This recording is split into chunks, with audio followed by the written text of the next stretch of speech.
Guys, আসসালামু আলাইকুম। কেমন আছেন আপনারা সবাই? আশা করি ভালো আছেন। আমি আপনাদের সকলে তো ভালো আছি।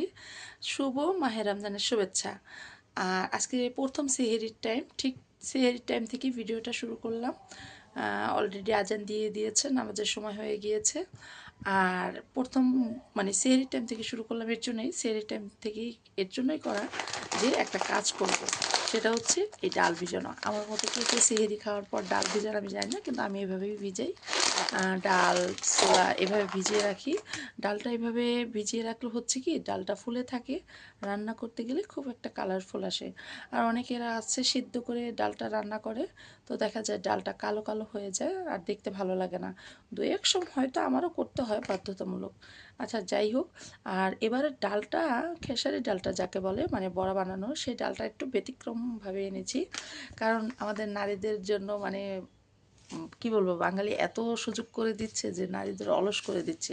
সে ডালটা হচ্ছে এরকম রেডিমেড ডালটা থাকবে, মানে খেসারি ডালটা ভাঙানো থাকবে হাফ করে। আপনি জাস্ট ভিজিয়ে রাখবেন, ইফতারি বানানোর আগ মুহূর্তে আপনি এই ডালটা আর কি মানে পেঁয়াজ মরিচ দিয়ে বানাবেন।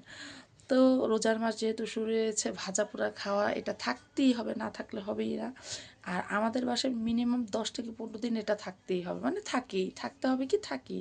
তারপর আর খেতে ভালো লাগে না, কিন্তু যেদিন না বানাবো সেদিন মনে হয় কি কী যেন করিনি, কী যেন নাই। আর বাচ্চা থাকলে তো কথাই নেই, মানে যত খাবারই বানাও, এটা বানাও নেই কেন, এটা হয়নি কেন। তো এখন ডালটা ভিজেই সেটা আপনাদের সাথে শেয়ার করবো। আর আজকে সারাদিন আমি কি কি করি সেই ভিডিওটা আপনাদের সাথে শেয়ার করবো। তো চলুন সবাই। এই যে এই কাপড়গুলো ধুবে আসে আজকে প্রত্যেকের নাম ওয়াশিং মেশিনটা নষ্ট তো কোন দিন কাপড় দেয় জিগাও তো, আমি ধুই। ওই যে আজকে ধুয়ে দিছি। আল্লাহ আস্তাগফিরুল্লাহ, দেখা দেখো ওটা ধুইতে মনে আনিছে। তো এই তো এখন এই ছোলার প্যাকেটটা কেটে নিচ্ছি। অল্প করে ছোলা ভিজাবো, কারণ এগুলো বেশি খাওয়া যায় না আসলে।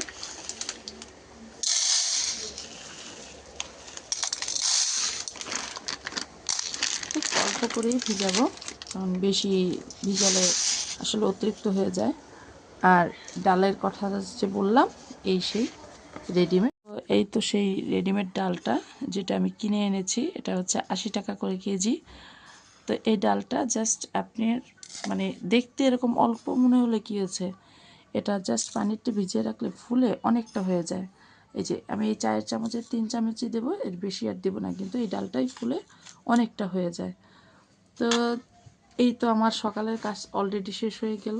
এখন আমি নামাজ পড়তে যাব, নামাজ পড়ে একটা ঘুম দেব, কারণ যেহেতু বাচ্চা নিয়ে আমার স্কুলে যেতে হবে। তো আজকেরটা মানে আপাতত এই পর্যন্তই। তো পরবর্তীতে আবার দেখা হবে। তো আজকের দিনটা ছিল বৃহস্পতিবার দিন, বাচ্চাদের সিভিল ড্রেসে যাওয়ার আর কি স্কুলের প্রোগ্রাম থাকে। তো আজকে আবার আরও একটা জিনিস, হঠাৎ করে যেহেতু সরকার থেকে স্কুলের ছুটির দিন ঘোষণা করেছে, তাই এখানে এটা যেহেতু প্রাইভেট স্কুল, কিন্ডারগার্টেন স্কুল, এখানে মানে অনেক সুন্দর সুন্দর জিনিস দিয়ে দেয় বাচ্চাদের। তো এখানে এই যে রোজার জন্য 1.5 মাসের টানা বন্ধ থাকবে। আর এই রোজার ভিতর টানা বেশ কিছু উৎসবই পড়েছে, তার জন্য এই বন্ধটা। আর ওদের এখানে ঈদ মোবারকের কার্ড দিয়ে দিয়েছে। এই তো বাচ্চাকে নিয়ে এখন বাসায় যাচ্ছি। বাসায় যাওয়ার পর যে অনেক কাজ থাকবে, অনেক কাজ, আসলে রোজার মাস বলতেই অনেক কাজ থাকে ইবাদতের পাশাপাশি। তো এখানে আমি দুপুরের ভিতরেই এই যে নামাজের আগ মুহূর্তে আমি এগুলো সব গুছিয়ে রেখেছি, নামাজের পর এগুলো বানানো শুরু করব। এখানে এই যে আমি বললাম সেই ছোলাটা যেভাবে কুটে রেখেছি, আর এটা মাছ দিয়ে আর কি মিষ্টি কুমড়াটা দিয়ে রান্না করব। তো সব কিছু এরকম রেডি করা থাকলে না আসলে বানাতে বেশি সময় লাগে না, হয়ে যায়। তো ওই যে বিকেলে আবার ইফতার বানানোর যে ঝামেলাটা, সেটা আমার হাজব্যান্ডই করে, সেটা প্রত্যেকবারই সে কম বেশি করে। কারণ আর কিছু কিছু কাজের ক্ষেত্রে হাজব্যান্ড ওয়াইফ যদি উভয়কে না বোঝে তাহলে হয় না। উনি যদি এখন এই ইফতারিটা হাতে পড়তে বিকাল টাইমে না ধরে, দেখা যায় বিকালে আরও কাজ থাকে, সেটা দেখা যায় আমার করা হয় না। তো উনি ডিউটি শেষ করে এসে উনি ইফতারিটা উনি প্রায় সময় আর কি নিজেভাবেই বানায়। আর এটাই মানে একদিকে ভালো লাগে যে রোজার মাসে সবাই তো কষ্ট করে কম বেশি, এটা যে বুঝতে পারে কিংবা বোঝা যায়, এটা হচ্ছে বড় কথা। তো উনি ইফতারটা রেডি করে নিয়েছে। আর ইন্ডাকশনটা আমি এভাবে নিয়েছি কারণ আমার মানে স্পেস কম বাসার, আর গ্যাসের যেহেতু প্রবলেম ঢাকা শহরে, এটাই একটা সমস্যা। তো এইভাবেই রান্না করতে হয়। তো এখানে পেঁয়াজ বড়া, মানে বুরিন্দাটা পর্যন্ত আমরা বাসায় করি এবং কি করার চেষ্টা করি, দোকান থেকে না কিনে খাওয়াটাই। তো এখানে সব কিছুই ভেজে টেজে আমার হাজব্যান্ড রেডি করে নিচ্ছে। আমি বাইরে দেখা যায় বাচ্চা খেলতে গিয়েছে কিংবা বাইরে কাপড় চোপড় আছে, টুকটাক আরও খুঁটিনাটি কাজ আছে। আরও একটা বিষয় বলে রাখি, কেউ যদি রান্না করে, সে রান্না করে তার মানে প্রশংসাটা সুনামটা হয় ঠিকই, কিন্তু হেল্পারের প্রশংসাটা সেরকম একটা হয় না। তো ভাজা টাজা শেষ, ইফতারের সময়ও হয়ে আসছে, সময় বেশি বাকি নেই। তো আমার হাজব্যান্ড সববারই এইভাবে উনি ভেঙে এগুলোকে রেডি করে, আর ওনার হাতের এই ভাঙা মুড়িটা খুবই ভালো লাগে। ওনার হাতে না, এমনিও পুরুষ মানুষরা কীভাবে যেন মুড়িটা মাখে, তাদের মুড়ি মাখানোটা বানানোটা খুবই টেস্টিফুল হয়।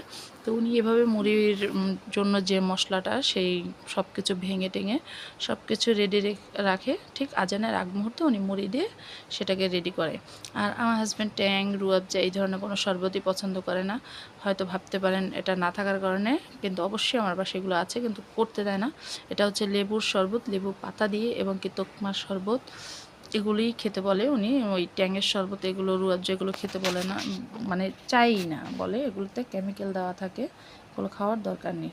তো এই যে সব কিছু মেখে আর কি এভাবে রেডি করে রাখে, ঠিক আজানের আগ মুহূর্ত থেকে উনি মুড়ি দিয়ে আর কি রেডি করে। তো ছোট সংসার, ছোট ইফতার, ছোট ইফতারের আয়োজন কিন্তু আমার কাছে বেশি ভালো লাগে, মজাও লাগে, টেস্টিফুলও লাগে। তো আর মুড়িটা আমরা সেভাবে বেশি একটা মাখি না, কারণ মুড়িটা দেখা যায় এমনি তো গ্যাসের জিনিস খাই, মুড়িটা আরও গ্যাস করে। তো মুড়িটা একদম 2 থেকে 3-4 মুঠি এরকম দিয়ে রাখি, মশলাটাই আমরা বেশি রাখি। আর এটা মানে মুড়িটারও খুব মজা লাগে, মুড়ি বেশি হলেই আসলে ভালো লাগে না অত একটা। তো যাই হোক, এই যে সব কিছু রেডি করা শেষ, এখন শুধু আজান কখন দিবে সেই সময়ের জন্য অপেক্ষা করা। তো সারাদিন পর রোজা রাখার পর এটাই মজা, আর এটাই খুব মানে কি বলবো, অপেক্ষার প্রভাব।